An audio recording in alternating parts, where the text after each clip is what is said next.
இயேசு தம் சீடரை நோக்கி கூறியது, கோதுமை மணி மண்ணில் விழுந்து மடியாவிட்டால் அது அப்படியே இருக்கும். அது மடிந்தால்தான் மிகுந்த விளைச்சலை அளிக்கும் என உறுதியாக உங்களுக்கு சொல்கிறேன். தமக்கென்று வாழ்வோர் தம் வாழ்வை இழந்து விடுவர். இவ்வுலகில் தம் வாழ்வை பொருட்டாக கருதாதோர் நிலை வாழ்வுக்கு தம்மை உரியவராக்குவர். எனக்கு தொண்டு செய்வோர் என்னை பின்பற்றட்டும். நான் இருக்கும் இடத்தில் என் தொண்டரும் இருப்பர். எனக்கு தொண்டு செய்வோருக்கு தந்தை மதிப்பளிக்கிறார்.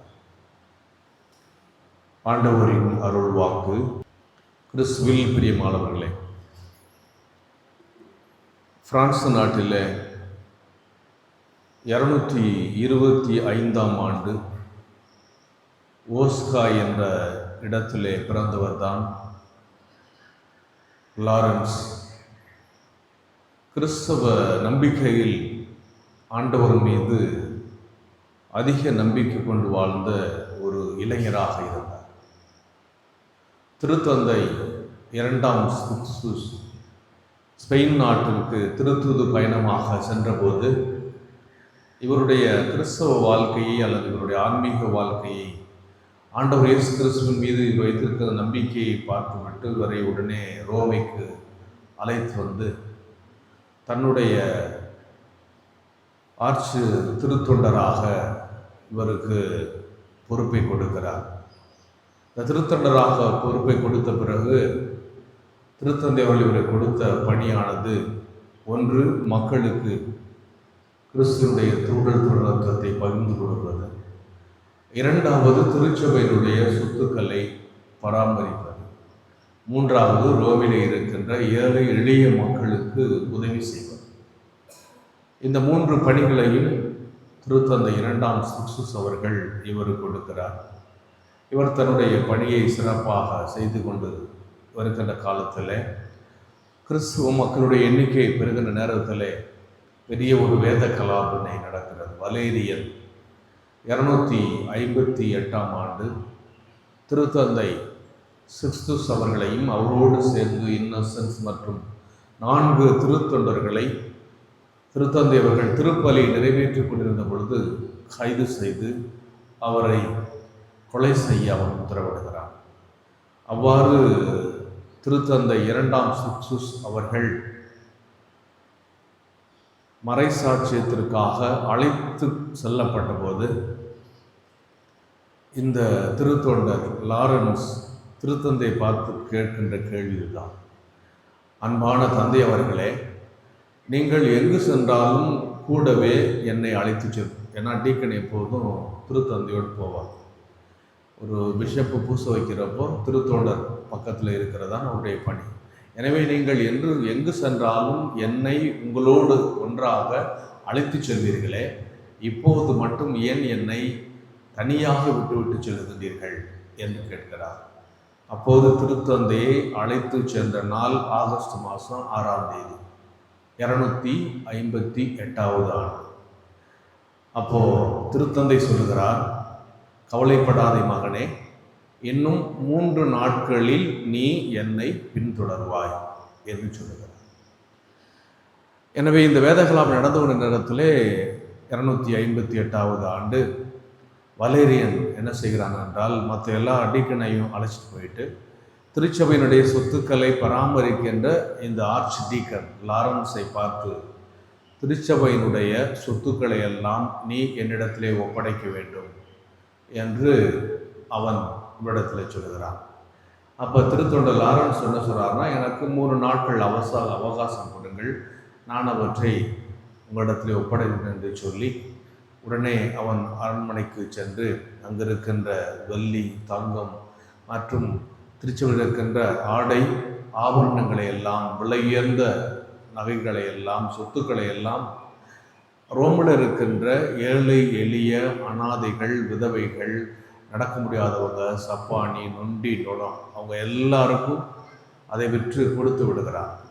அதில் ஆண்டவர் இயேசு எருசலேமில் தன்னுடைய கடைசி ராவு உணவு வச்சிருந்த அந்த திருக்கிண்ணம், கப்பு, சார்லிஸ், ஹோலி கிரெயில், அதையும் அவன் விற்று ஏழைகளுக்கு கொடுத்து விடுகிறான். எனவே கொடுத்துவிட்டு மன்னனுடைய அரண்மனையினுடைய கதவை திறந்து அங்கே நின்று கொண்டிருக்கிறான். எங்கே அந்த திருச்செவனி சொத்துக்களை இங்கே ஒப்படை என்று கேட்டபோது அப்போது இந்த திருத்தொண்டர் சொல்கிறார், இதோ இவர்கள்தான் திருச்சபையினுடைய சொத்துக்கள், த ட்ரெஷர்ஸ் ஆஃப் த சர்ச். அப்போ அவனுக்கு பயங்கர கோபம் வந்தது.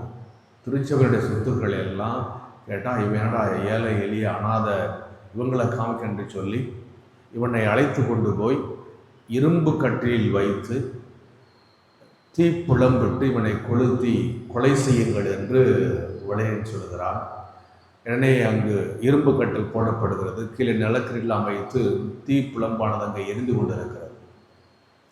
அவ்வாறு தீப்புளம்பானது எரிந்து கொண்டிருக்கிற நேரத்தில் அந்த இரும்பு கட்டிலே படுத்து கொண்டிருந்த திருத்தொண்டர் லாரன்ஸ் கடவுளை புகழ்ந்து பாடிக்கொண்டிருக்கிறார். எந்தவித ஒரு வலியையும் அவர் உணராமல் கடவுளை புகழ்ந்து பாடிக்கொண்டிருக்கிறார்.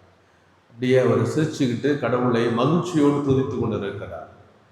அந்த நேரத்தில் அங்கு நின்று கொண்டிருந்த அந்த எக்ஸிக்யூட்டிவ்ஸ் காவலர்களை பார்த்து திருத்தொண்டர் சொல்கிறாரு, இப்போது ஒரு பக்கம் நன்றாக எரிந்து விட்டது, என்னுடைய உடலில் ஒரு பக்கம் நல்லா எரிஞ்சிருச்சு, மறுபக்கம் புரட்டி போடுங்க என்று சொல்லுகிறார்.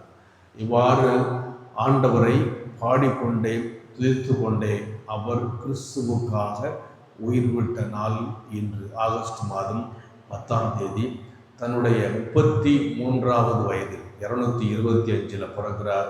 258 ஆகஸ்ட் மாதம் 10ஆம் தேதி கிறிஸ்துவுக்காக தன்னுடைய உயிரை கொடுக்கிறார்.